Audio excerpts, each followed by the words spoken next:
Friends আজকের ক্লাসে আমরা argument against the international free trades নিয়ে আলোচনা করব। কিছু পয়েন্টস ওয়ান বাই ওয়ান আমরা আলোচনা করব, যেখানে আমরা জানতে পারবো যে কিছু ডিমেরিটস বা কিছু ড্রব্যাকস রয়েছে আন্তর্জাতিক বাণিজ্য যদি ফ্রিলি করা যায় বা ফ্রি ট্রেড এগ্রিমেন্ট যদি করা যায়। তো ফার্স্ট পয়েন্ট যেটা হচ্ছে সেটা হচ্ছে এক্সেসিভ ডিপেন্ডেন্সি, মানে কোনো একটা প্রোডাক্টকে যদি দীর্ঘদিন ধরে আমরা কোনো দেশ থেকে কিনে সেটাকে ব্যবহার করতেই থাকি, তাহলে আমরা ভুলেই যাব যে আমাদের দেশেরও কিছু জিনিস থাকে যেটা আমরা ব্যবহার করতে পারি বা প্ল্যাটফর্ম তৈরি করতে পারি। ফর এক্সাম্পল, আমেরিকান প্রোডাক্ট হিসাবে আমরা ইউটিউব, মেটা, ফেসবুক এবং গুগলের মতো সার্চ ইঞ্জিনগুলোকে ব্যবহার করছি।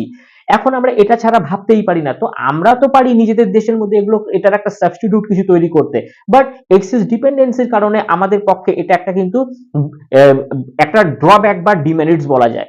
Number two, create the barrier growth to the domestic businessman and traders. আমাদের দেশের যে ডোমেস্টিক বিজনেসম্যান আছে এদের জন্য খুব ব্যারিয়ার বা চ্যালেঞ্জের সম্মুখীন হতে হয়। ফর এক্সাম্পলস, আমরা যদি আমেরিকার থেকে চাল, dairy product, Pharma, technology, textile এগুলো যদি আমরা কিনতে থাকি, শুধু আমেরিকা নয় বিভিন্ন দেশ থেকে যদি আমরা কিনতেই থাকি, মানে আমাদের দেশে যদি কিছু প্রোডাক্ট আমরা প্রডিউস না করে সেটা কিনতে থাকি, তাহলে সেক্ষেত্রে দেখা যাবে যে আমাদের দেশের যে ডেয়ারি যারা তৈরি করছে, যারা ফার্মার রয়েছে, যারা টেক্সটাইল তৈরি করছে, তারা মার্কেটে খুঁজে পাবে না। কারণ তুলনামূলকভাবে ইউএস যে প্রোডাক্ট গুলো হবে সেটা সস্তা হবে, তাদের কস্ট প্রাইস কম হওয়ার কারণে। তাহলে আমাদের দেশের যে বিজনেসম্যান হচ্ছে তারা কিন্তু কোনো কাস্টমার পাবে না, তাদের কিন্তু মাথায় হাত পড়ে যাবে এবং তাদের কাছে একটা বড় সড়ো মুশকিল বা তারা চ্যালেঞ্জের মুখে পড়বে তাদের বাণিজ্য নিয়ে।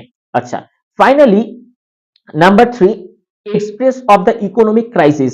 এটার কথার অর্থ হচ্ছে যখন আমরা বিদেশ থেকে কোনো জিনিস কিনবো, তখন আমাদের দেশ থেকে আমরা সেই টাকা দেব এবং তার পরিবর্তে জিনিস আমরা কিনবো।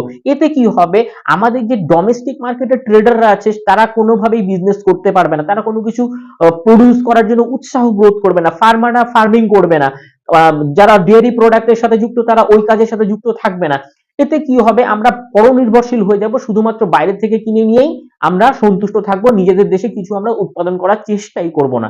তো তাই একটা সাজেশন যে আমরা যখনই ক্রিসপি চিকেন খেতে কেএফসি তে যাই, তখন সেক্ষেত্রে সেটা প্রাইসও বড্ড বেশি। তো এর থেকে ভালো হয় তার থেকে কম প্রাইসে বা সমপরিমাণ প্রাইসে আমরা যদি ভারতীয় একটা ঠেলা, যেখানে আমাদের ছোট দাদারা এই ধরনের ক্রিসপি চিকেনের ব্যবসা করে, তাদের দোকান থেকে খাই।